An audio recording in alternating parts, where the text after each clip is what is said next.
I made a video about how to make your own bass fishing jig, and it's been very popular. It's probably going to be one of my most watched, if not my most watched video here in the next couple months, and I thank you guys a ton for that. It's all because of you. So in that video, I told you about the whole process I used from taking the jig hook and the lead ingot, turning that into a molded jig head, powder coating, adding a weed guard, adding a skirt, and finally getting a finished product for a silicone bass fishing jig that I use, and how I like to use it, what colors I like, pretty much everything I like about these jigs that I make on my own, and how they're effective for you and how they can save you a ton of money on the water. If you want to watch that video before you start on this one, go ahead and check the link down in my description, and that will show you how to take you to this finished silicone jig.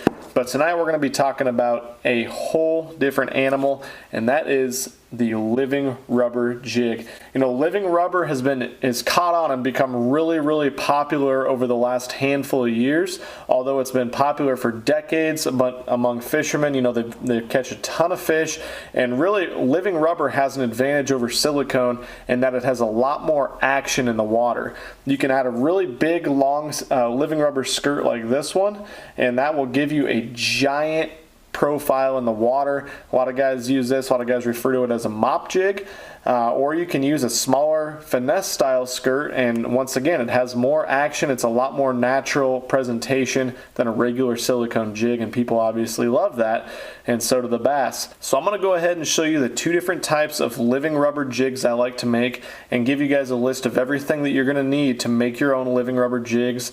It's not difficult, just like the silicone, and it's going to be a great way for you to save money and catch more fish. Alright, so here's what you're going to need to make your own living rubber jigs. Obviously, you're going to need to get some living rubber. This comes from livingrubber.com. It's the best website. It's got the best variety if you want to get a bunch of different rubber. I also use silicone tabs. You know, I'm not going to go through the whole process of how I pour a jig head, how I paint a jig head and drill it out and powder coat it and all that. Again, check the link in the description down below if you want to go through that whole process. But we're going to start with these finished, painted, cured jig heads that have already been drilled out, ready to go. Again, you're going to need brush guards. I like a little bit of fly head cement. We'll get to that a little bit later. A nice sharp pair of scissors. The old gel super glue. Thread and bobbin. This is very cheap. This is just regular thread.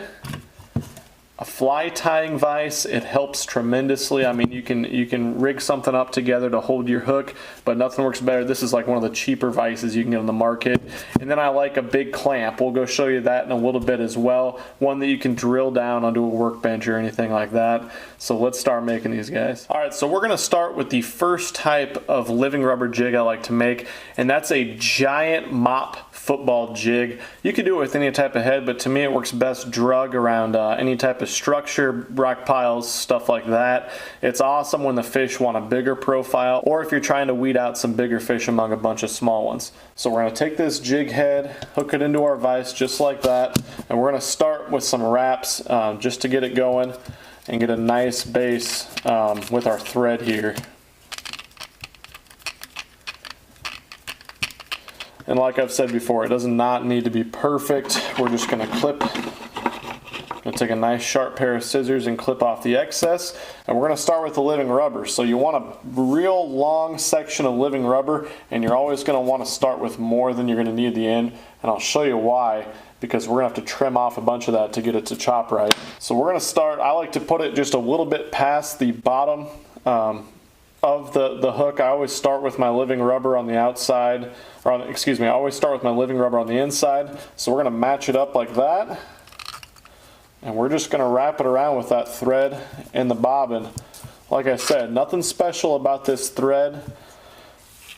Really a great benefit with this thread is that when you wrap it around up here, it's a really tight hold up against the jig head, so it has a really nice flare to it. Alright, once you got 8 or 10 wraps, we are good to add a little bit of highlight colors, and I like to do this with regular silicone skirt tabs just like we did before. We're going to take a little bit of watermelon to add to this brown, and we will add a little bit of orange as well, a little bit of accent color like I talked about in the first video. Nothing crazy here. So just like the living rubber, we're going to add the silicone here, And you need to be a little bit more careful with the silicone placement. I like to have the tabs in just below the bottom of the hook because you don't have a giant 10-inch or so piece of rubber there. So I hold it on there for a second. And the great thing too about tying it yourself is that you can get these colors exactly where you want them in your skirt. You know, you don't have them all mixed together. You can put the green right on the back if you want on the back, or any of the highlight colors, accent colors, anywhere you want them. So after 4 or 5 wraps, it's good on that. We're just going to add our little 4-strand orange accent. Same deal, we're going to want him on the back, or else at least I do. It doesn't really make that big a difference. Like I said, bass don't really care that much. And boom, 4 or 5 wraps, we're good to go. All right, now let's watch this closely. This is how you're going to tie it to finish it off. And a lot of guys, you can get a triangle to do this, and there's videos out there to watch for that. But here's what you do. All right, so you grab it like this, and you turn it. And I like to turn it 2 times. And then you're going to take it, you're going to go over all the skirt material on top, pull it all through. And then you're going to let that cinch itself down tight. So let's do that again. This took me a little bit to figure out. 2 times. Over the jig material, let it cinch down. And honestly, you can do this 20 times if you want. 3 or 4 times has always been good for me. I haven't had one of these fail yet. So let's do 4 times just for good measure so you guys can see how I like to tie these. So there's 3. Once again, grab it right there and just spin it a few times. And that will tie itself down. Very, very simple little knot. Not difficult. Alright, so once we're done there, we'll take our little sharp scissors, trim that down as close as we can. So we're done with that. And that's when this head cement's going to come in. So we're going to take a really cheap little paintbrush, and we're not going to want very much of this at all. So I'm just going to touch it to where that knot is. And that's it. That'll hold it. Honestly, I don't even know if you need this stuff. I put it on there because it makes me feel better. This is just your basic, super cheap fly head cement. I'll put a link down to everything you need in the description as well. But we're done with the tie-ins part. So we're going to go over here to the clamp, and I'll show you why we want the clamp. So I'm going to clip all these silicone strands just like we do with the regular silicone jig, right where they break into their own strands. Once we have those 4 cut, we're ready to do the rubber. So here's what we're going to do with the rubber. Rubber has to be stretched, and it really helps if you have 2 people. You can just have one person grab onto the end of that. Obviously, I'm by myself right now, and so we are going to clamp that down tight. So to separate the strands on living rubber, you're going to pull up to stretch it and grab onto the jig head. If you don't grab onto the jig head, it'll stop pulling apart wherever you're holding on to it, and we're just going to cut it. And they'll, 1 strand at a time, they will go up there like that. The more you stretch it, the easier it is for them to come out by themselves. So I kind of stretch more and more as they start getting closer to the end. Boom, so look how long that guy is. We're going to trim him down for sure. But for now, looks pretty good. So same deal, we're going to take this guy out. We're going to clamp in the bottom part of the living rubber really tightly. We're going to stretch him out. Boom, he's done. Alright, so I like them really big and long, but this is a little bit excessive. So we're going to cut this off a little bit down here. These ones that are still together, if you kind of stretch them out and pull on them a little bit, they'll be nice and broken apart. And we have a nice big jig there. So now all we got to do, just like we did in the first video, is add the weed guard. And after a few seconds, that will be good to go. So let's add one of these beautiful pack of craws we just got to him, and then we are going to test him and see what he looks like in the tank. There it is. That's the finished product. Looks a little bit messy because it is. And check this guy out in the tank.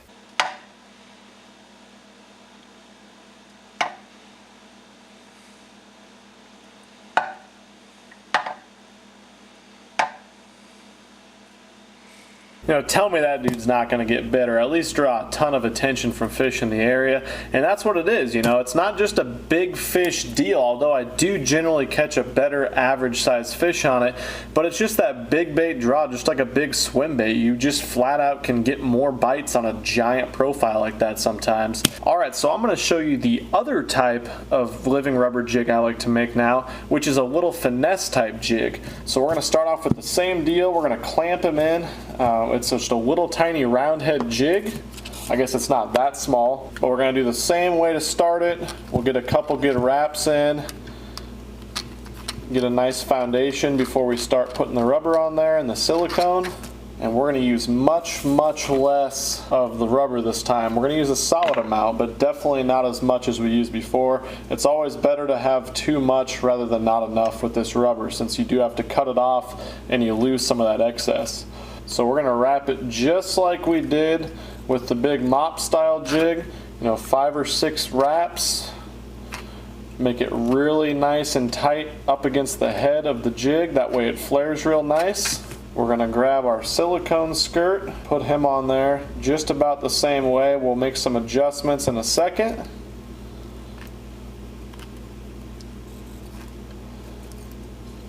Four or 5 wraps of that guy. And we're going to add some accent colors. We're going to add an accent color, just a little 4 strands of orange once again. Get him on there. 4, 5, 6 turns on him. Same way with tying this. So again, grab it, 2 twists. You can do 5 twists if you want, 3 twists, at least 2 though. Cinch him down. Again, a couple twists over the top. Pull it down. We'll do 4 total. So there's 3. And there's 4. Alright. Cut him down to the quick. Hit it with a little bit of that cement, which dries almost immediately, especially when you just put that little dab on there. So we're going to take this guy off.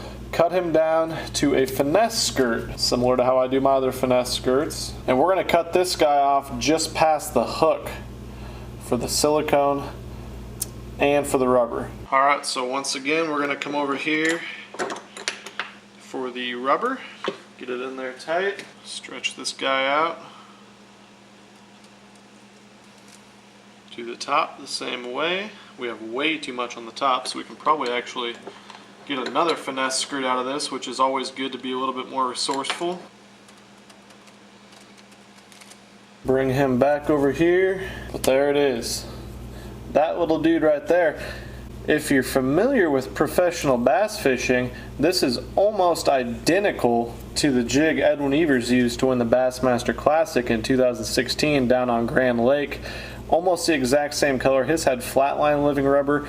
I don't know about flatline rubber. It's supposed to have a little bit more action, but this stuff is, the round rubber is way easier to work with. But just like he did, it's an awesome natural presentation when the water's cold and the water's really clear. That's just a little bit different, has a little bit more action than your silicone skirt in that super cold water. So you heard it here first. If you tie your own finesse jigs with living rubber like this, you will win the Bassmaster Classic.